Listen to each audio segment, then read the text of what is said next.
એટલે 3 લાખ રૂપિયાની માંગણી કરે છે, પરંતુ પૈસાની રકમ બહુ મોટી હોય, એની માંગણી મોટી હોય એટલે અમે એને આપતા નથી. હવે અમે એને પૈસા આપતા નથી એટલા માટે અમે કીધું ભાઈ વિચારીને તમને જવાબ આપશું.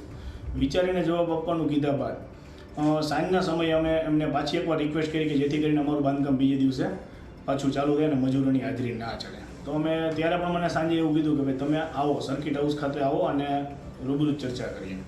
સર્કિટ હાઉસ ખાતે રૂબરૂમાં અમે મળી છીએ. એ દરમિયાન એમને કીધું કે ભાઈ એ રકમમાં જાજો ભાંગછેડ નહીં થાય, 25,000-50,000ની ભાંગછેડ કરી તમારે મને 1.25 લાખ રૂપિયા હોય તો જ મને ફોન કરજો. આવું સ્પષ્ટ એ વિડીયોમાં પણ બોલે છે અને વિડીયો પુરાવા એના મારી પાસે પહેલેથી છેલ્લે સુધીના વિડીયો પુરાવા છે. ખરેખર પબ્લિકને પણ હું એક સંદેશો આપવા માગું છું કે જો આ વ્યક્તિનો કોઈ પણ ભોગ બન્યા હોય તો ખરેખર ખુલીને મીડિયા સમક્ષ આવો, અથવા તો તમારા પાસે જો પુરાવા આધાર પુરાવા હોય, તમે એમને પૈસા આપેલા હોય તો તમે ખરેખર એના વિરુદ્ધમાં ક્યાંય જો બનતી ફરિયાદો થતી હોય તો ફરિયાદો પણ કરો. પણ આવા લોકોને જો તમે ખુલ્લા નહીં પાડો તો ભવિષ્યમાં આપણે જે ભોગ બનીએ છીએ એ ભવિષ્યમાં બીજા નાના માણસો પણ ભોગ બનશે. જો આ ભોગ બનતા અટકાવવા માટે આપણે ખુલ્લીને સામે આવવું જ પડશે અને આવા લોકોને ખુલ્લા પાડવા જ પડશે. આવી લોકોને હું અપીલ કરું છું. પૂર્વ કોર્પોરેટરનો વિડીયો ગઈકાલે રાતથી વાયરલ થયેલો છે. મારા ધ્યાનમાં મોડી રાત્રે એ વિડીયો આવ્યો.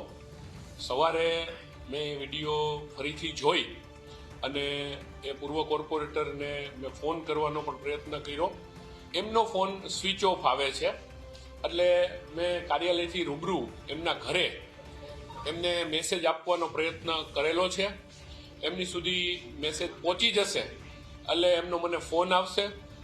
હું આવી રીતની વાત આખા શહેરમાં આ વિડીયો વાયરલ થયો છે ને આપના મીડિયાના માધ્યમથી મને અનેક ફોન આ બાબતનું પૂછવા માટેના આવી રહ્યા છે અને આપ પણ અત્યારે રૂબરૂમાં પણ મને આ વસ્તુ પૂછવા આવ્યા છો.